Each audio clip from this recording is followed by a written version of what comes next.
जो मनुष्य निरंतर कर्म करता रहता है, सफलता उसको उसी प्रकार से ढूंढ लेता है जिस प्रकार से गाय लाखों करोड़ों के मध्य में अपने बछड़े को ढूंढ लेती है। इसलिए अगर कर्म करते समय कुछ दिक्कतें आती हैं या कुछ बाधाएं उत्पन्न होती हैं, थोड़ा रुको, फिर कर्म करो। आप देखोगे कि कुछ समय के बाद सफलता खुद ढूंढते हुए तुम्हारे पास चली आएगी। नमस्कार प्रिय कन्या राशि वाले, नवंबर महीने का यानी 1 नवंबर से 30 नवंबर के मध्य का संपूर्ण मासिक राशिफल लेकर के प्रत्येक मंथ की तरह इस मंथ भी मैं एस्ट्रोलॉजर डॉक्टर रवि गुप्ता आपके समक्ष प्रस्तुत हो गया हूं। प्रिय कन्या राशि वाले, प्रत्येक मंथ की तरह इस मंथ भी मैं बताऊंगा कि आपके जीवन में पूरे 30 दिनों में कैसा रहेगा। आपके जीवन में आपके कर्म क्षेत्र, इनकम, संपत्ति, दाम्पत्य, संतान, यानी जितने भी जीवन के मूलभूत अंग होते हैं, इन सभी के बारे में बृहद चर्चा करूंगा। साथ में अगर ग्रहों की स्थितियों में किसी प्रकार की कोई अस्थिरता है तो पूरे महीने के फल को आप किस प्रकार से शुभ बना सकते हैं, इसके बारे में कुछ बेहतर उपाय भी वीडियो के अंतिम पड़ाव में बता दूंगा। ये जो राशिफल है चंद्र राशि पर आधारित है। अगर आपको अपना चंद्र राशि पता है तो बहुत अच्छी बात है। अगर आपको अपना चंद्र राशि नहीं पता है तो आप लग्न या नाम के अनुसार इस जानकारी को देखिए, बिल्कुल सटीकता जानकारी आपको प्राप्त होगी। तो चलिए कन्या राशि वाले, सबसे पहले प्रारंभ करता हूं कैसा रहेगा आपके जीवन में पूरे 30 दिनों में कर्म क्षेत्र का हाल। प्रिय कन्या राशि वाले, आपके केंद्र का मालिक बुध होते हैं और कर्म का भी मालिक बुध होते हैं। इसलिए 2 केंद्र के अधिपति होने के कारण बुध के ऊपर केंद्राधिपति दोष नहीं लगता है, क्योंकि ये लग्नेश होते हैं। अगर मैं बात करूं आपके कर्म क्षेत्र का, तो कर्म क्षेत्र कारक बुध जो है 6 नवंबर तक आपके जीवन में द्वितीय भाव पे विराजमान रहेगा, तुला राशि तक।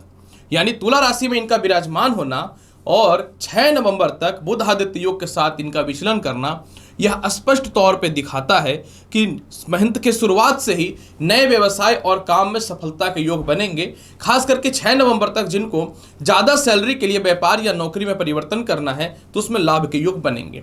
लेकिन ये सामान्य बात है। 6 नवंबर को बुध तीसरे भाव में आ जाएंगे, वृश्चिक राशि में। वृश्चिक राशि में बुध का मंगल से शत्रुबद्ध संबंध है, अतः थोड़ी उलझने आपको कर्म क्षेत्र पे जरूर आएंगी, उसको आपको मैनेज करके रखना पड़ेगा। लेकिन 6 नवंबर से तीसरे भाव का बुध कारक होने के कारण आपके जीवन में तरक्की का दौर बहुत ही बेहतर चालू हो जाएगा। और 16 नवंबर से मंगल का तृतीय भाव में आने के बाद अष्टम दृष्टि कर्म क्षेत्र पे, जो काल पुरुष की कुंडली में उच्चस्थ भाव माना जाता है, आपके जीवन में तरक्की का उदय हो जाएगा। मतलब 6 नवंबर के बाद पूरे महीने कन्या राशि वाले नई नौकरी व्यवसाय के योगों में सफलता दिखेंगे। इसके अलावा जो है किसी कारण से सरकारी काम में बाधाएं थी, वह भी पूर्ण होता हुआ दिखेगा।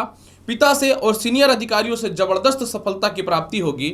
और जहां बुध तीसरे भाव में आएंगे और भाग्य स्थान को शुक्र के भाव को देखेंगे तो प्रमोशन पदोन्नति का 100% योग भी बनता हुआ दिखेगा, इसमें कोई शक नहीं है।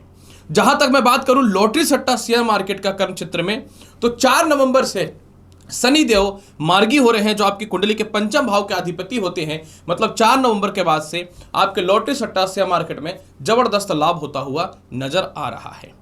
अगर मैं बात करूं कैसा रहेगा विदेश यात्रा का हाल, कन्या राशि वाले, विदेश यात्रा कारक आपकी कुंडली में कौन है, तो विदेश यात्रा कारक आपकी कुंडली में सूर्य है।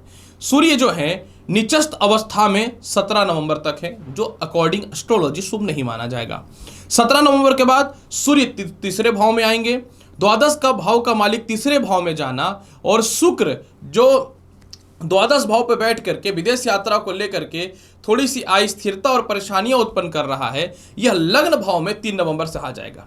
लेकिन एक बात है कि 3 नवंबर से जैसे ही ये आएंगे लग्न भाव में, तो 3 नवंबर से 17 नवंबर के मध्य में विदेश यात्रा को लेकर के दिक्कतें होंगी। वह पिता की तरफ से हो, सीनियर अधिकारियों की तरफ से हो, या वीजा, ग्रीन कार्ड या पासपोर्ट से रिलेटेड हो। 17 नवंबर के बाद आपके जीवन में विदेश यात्रा प्रबल तौर पर देखने को मिलेगा।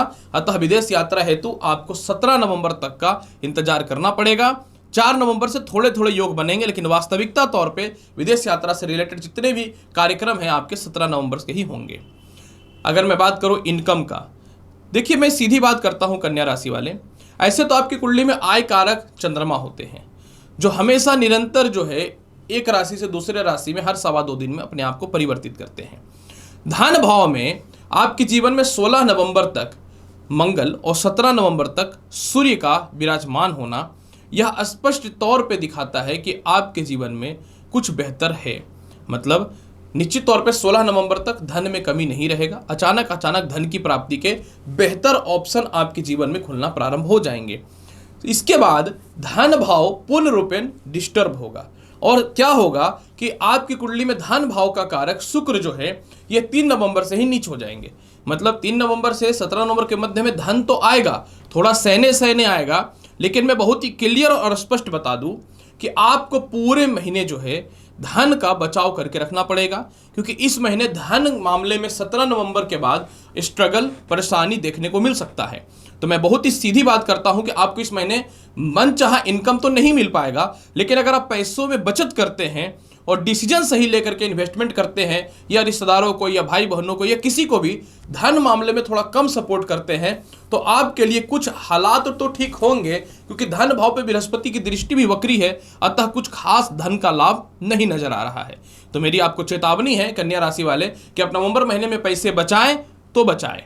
कैसा रहेगा दाम्पत्य जीवन का हाल? कन्या राशि वाले, दाम्पत्य स्थान पे आपके कौन बैठे हुए हैं?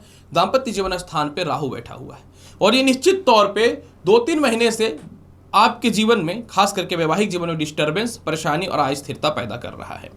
अतः आपके जीवन में 3 नवंबर के बाद सप्तम भाव में उच्च शुक्र की दृष्टि पड़नी चालू हो जाएगी, और जब सप्तम भाव में उच्च शुक्र की दृष्टि पड़नी चालू हो जाएगी तो 3 नवंबर के बाद आपके जीवन में, वैवाहिक जीवन में बहुत ही बेहतर सुधार, बहुत ही बेहतर उन्नति, बहुत ही बेहतर सफलता धीरे धीरे दिखना प्रारंभ हो जाएगा।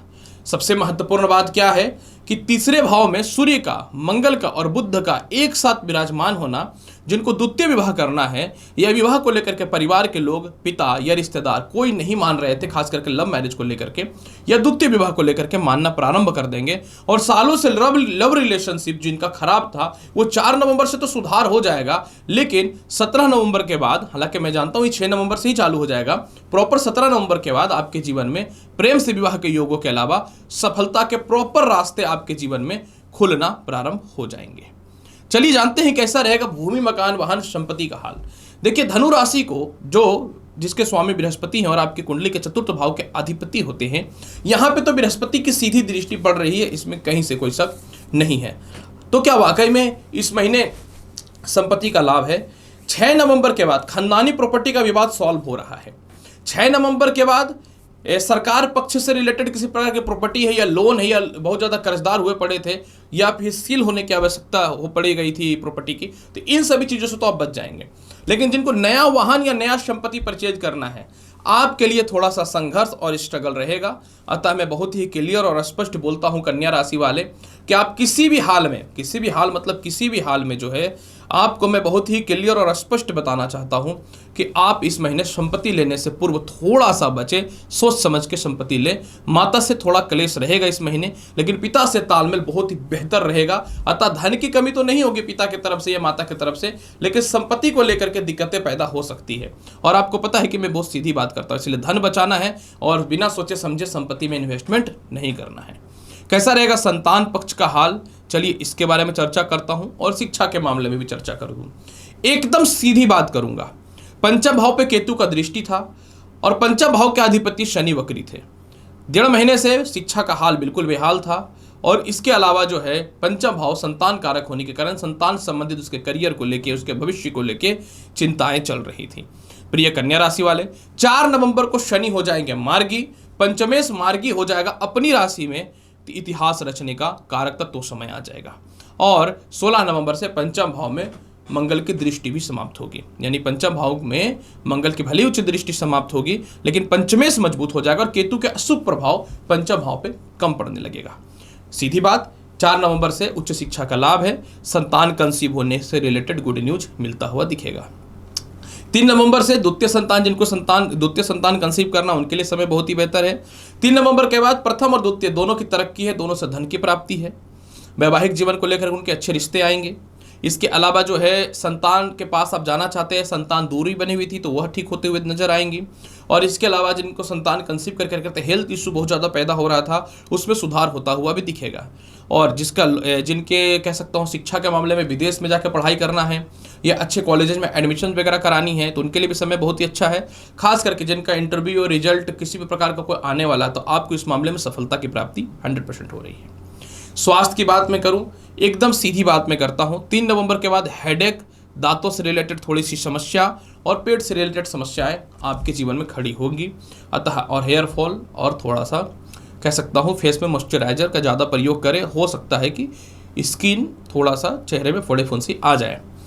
केस मुकदमा की बात करूं, पूरे महीने आप विजयी हो रहे हैं, लेकिन ससुराल पक्ष से और खानदानी संपत्ति और धन सेविंग की ओर थोड़ा ध्यान देना पड़ेगा। अगर मैं बात करूं उपाय के तौर पे क्या करना चाहिए, देखिए 3 नवंबर के बाद लक्ष्मी चालीसा का पाठ तो आप चालू कर दीजिए। क्या है कि मैं थोड़ा सीधा सीधा बात करता हूं, और इसके अलावा जो है 17 नवंबर तक जो है प्रत्येक दिन जल में गुड़ डाल करके सूर्य को अर्घ्य दीजिए। जो पैसे नहीं टिक पा रही है, वैचारिक मतभेद हो रहा है पर्सनल रिलेशनशिप में, लव रिलेशनशिप में या पारिवारिक रिलेशनशिप में, इसमें सुधार हो जाएगा। तो प्रिय कन्या राशि वाले, एकदम सीधी बात मैंने कर दिया कि नवंबर महीना पूरा 30 दिनों का कैसा रहने वाला है। उम्मीद करता हूं कि बताई गई जानकारी से संतुष्ट होंगे। चैनल पर नए हैं तो लाइक करिए, शेयर करिए, सब्सक्राइब करिए। मिलता हूं अगली वीडियो में और महत्वपूर्ण और ज्ञानवर्धक जानकारी के साथ। तब तक नमस्कार, अच्छे से रहिए, धन्यवाद प्रिय कन्या राशि वाले।